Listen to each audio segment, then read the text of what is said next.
Stephen? You know what you're sounding like? You're sounding like the woke right, a phenomenon I didn't even know existed, but then you've been labelled the woke right, and here you are, to me, I say this respectfully, sounding like a paid-up member of the woke right, because what you're trying to do is say there is some equivalence. I remember as...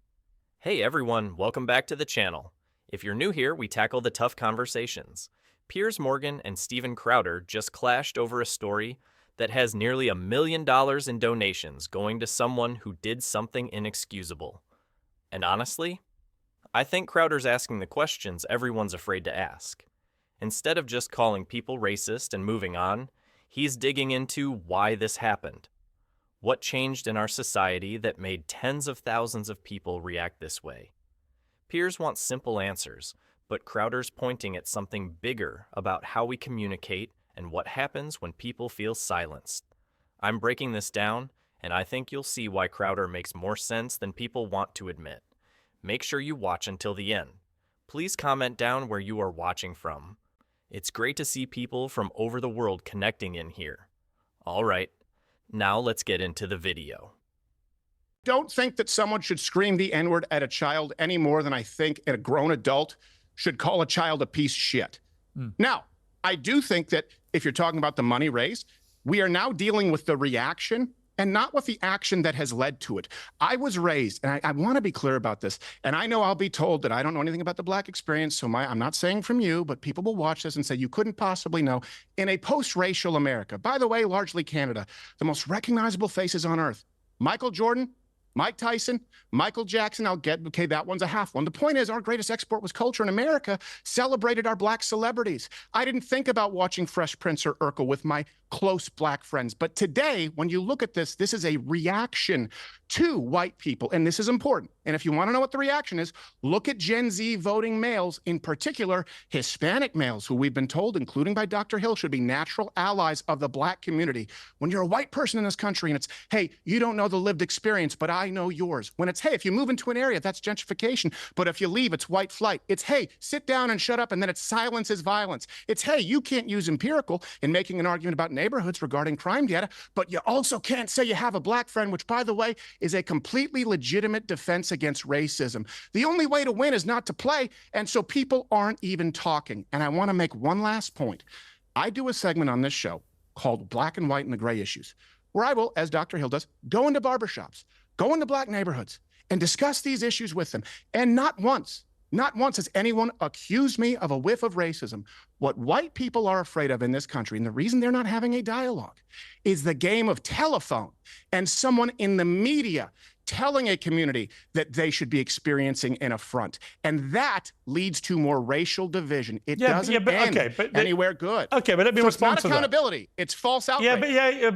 If you don't mind me saying, you're being slightly distracting from the actual story, which to me should be an open and shut case. Whether you're on the left or the right, it should not be difficult to watch footage of a white woman repeatedly using the N-word at an adult Black male and then using it at a 5-year-old Black child. Obviously, any human being, it seems to me, with any understanding of the history of the United States of America, should be able to say that is completely unacceptable and not go into some long speech about this, this, and this. It just is wrong.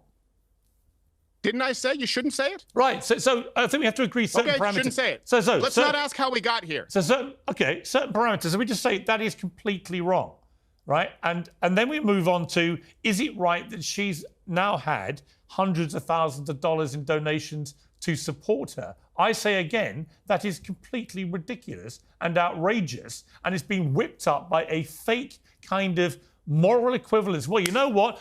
People are racist about white people, so of course we should support her. No, just take a line in the sand and say, if you use the N-word against Black people, you are being racist. If you're white, you know you're being racist, you shouldn't do it, and you should face consequences when you do it. And your first reaction, if you're somebody else involved who's white looking at that story, shouldn't be, here's some of my money to help you, you poor victim. She wasn't the victim. The victim was the 5-year-old Black child that she racially abused, and the adult Black person she racially abused. We should all be able to say, yes, that is what happened there. There's no equivalence. There's no ambiguity. There's no, you know what, maybe this story, no, it's just having... Okay, pause. Can we talk about what Crowder just said? Because there's something fascinating, and honestly kind of disturbing, happening here that we need to understand. Look, Crowder opened by saying, you shouldn't scream the N-word at a child. He agreed the woman was wrong, but here's where it gets complicated.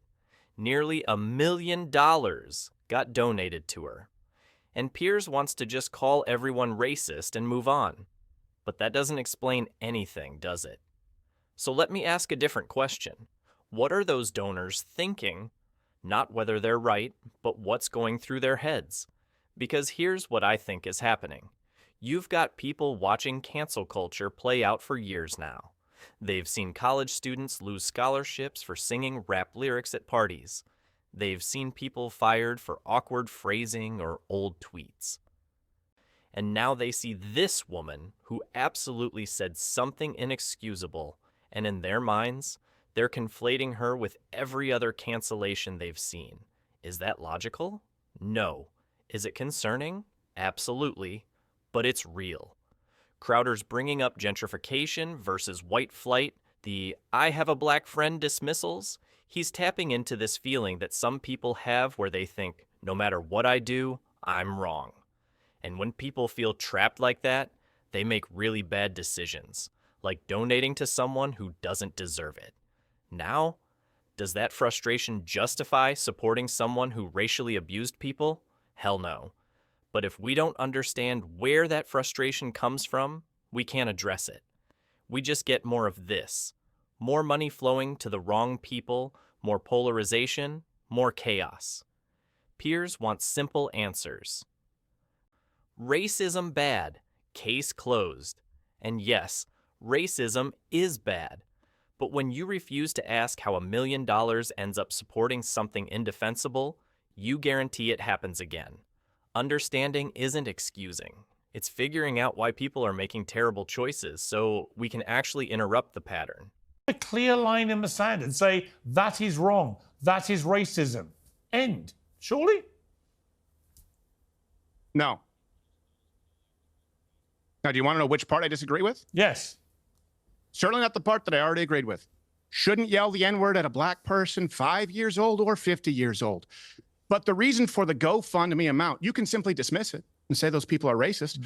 Or I am telling you that you are seeing a statistical reality emerge where, by and large, the rejection of countries like where you and I are from, the policing of speech, and the out-of-context use of boogeyman words to try and destroy people's livelihoods, where white people are going, yeah. The conversation, though, isn't that you shouldn't do that. We all know that. The conversation is, I can lose my job if I sing along to my favorite hip-hop album, whether Enter the Wu-Tang or Kanye's College Dropout. That's the conversation, and you have people who are tired of it being used as a cudgel. You know what you're sounding like, Stephen? You know what you're sounding like? You're sounding like the woke right, a phenomenon I didn't even know existed, but then I've been reading and writing about it. You've been labeled the woke right, and here you are, to me, I say this respectfully, sounding like a paid-up member of the woke right. Because what you're trying to do is say there is some equivalence. I remember a sonority girl who had been singing along to a Kanye record, which included the N-word, and she was caught on camera at a party singing the chorus, which was the N-word, and she sang it, and she then got into all sorts of trouble and got suspended and so on and so on. To me, there is absolutely, you talk about context, there is no similarity between what happened there, which was ridiculous, and what happened in that playground with that woman deliberately and malevolently racially abusing black people. There's no similarity there. They are completely different things and should be treated completely differently. I think anyone, white or black, should look at the white girl at college who is caught on camera singing a chorus to a #1 hit record, which happens to include the N-word. She should not be punished for that. She might have somebody explain to her, you know what, blah, blah, blah. Okay? But there's no equivalence between that and what happened in that playground. Because you talk about context. The context of the one in the playground was to be deliberately racist. Well, the context of the playground was that her child was having another child steal from her child's bag, and she was upset. And again, it still doesn't make it right, but let's also provide some context. The point that I was addressing was you labeling everyone who gave to the Give, Send, Go. By the way, I've also never been labeled woke, right? That's very, very silly. $782,000, I believe, give or take. Maybe it's $882,000. But hold on a second. You say that every single person who is giving to that is the equivalent of the person yelling the N-word at a 5-year-old. I didn't say that. Would we say the same thing? No, I didn't say that. Hold on. No, I didn't say that. That's the interruption I buzzer. said Hold on, they're let me wrong finish to my do point. it. I'll be done in 20 seconds. 20 seconds. Would we also say then that the people giving to Anthony, Carmelo Anthony, support the wanton stabbing of white kids who die in their twin brothers' arms? What I'm saying is there is a reaction to people being told to sit down and shut up and silence is violence, and words being used to end their livelihoods. And that is the conversation. Hold on! Did Piers just call Crowder woke right for asking us to think about why nearly $1 million showed up? That's wild. Here's what's happening. Piers wants to stop at racism bad and call it a day. But Crowder's asking a completely different question. And it's the question that matters if you actually want to solve anything. Nobody's saying the college girl singing Kanye lyrics is the same as what happened in that playground. Crowder literally said multiple times the woman was wrong, but Piers keeps acting like understanding. The GoFundMe donors means defending the woman. That's not what's happening here. The point is this: when you create an environment where people get fired for singing along to songs, where context doesn't matter anymore, where one mistake, even a non-malicious one, can end your entire life. People start to panic, and when they see another person getting destroyed, even someone who genuinely did something wrong, they think, this could be me next. Is that logical? Not always. Is it right that they're supporting someone who said something inexcusable? No, but it's real. And if we pretend those 800,000 people are all just secret racists, we learn nothing. Crowder's point about sit down and shut up and silence is violence, that resonates with millions of people who feel like they're walking on eggshells every single day. They see the rules changing constantly. They see people losing everything for things that weren't even intended as harmful. And eventually, they stop trusting the system that decides who gets destroyed and who doesn't. Piers keeps saying there's no equivalence between the college girl and the playground woman. Correct? But Crowder isn't drawing that equivalence. He's saying the donors are. And if we don't understand why regular people are conflating these situations in their heads, we can't stop it from happening. This isn't about defending racism. It's about asking, how did we get to a place where people feel so cornered that they throw money at someone indefensible just to push back against what they see as overreach?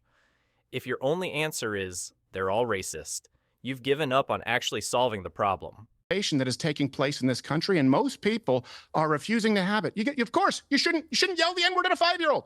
You got it. But there's no segment if that's where we end it. Let's discuss why you have tens of thousands of people giving money for something they never would have donated to a mere 10, 15 years ago. Don't we think it would have been better before we got to the point of the Holocaust for someone to say, hey, wait a second.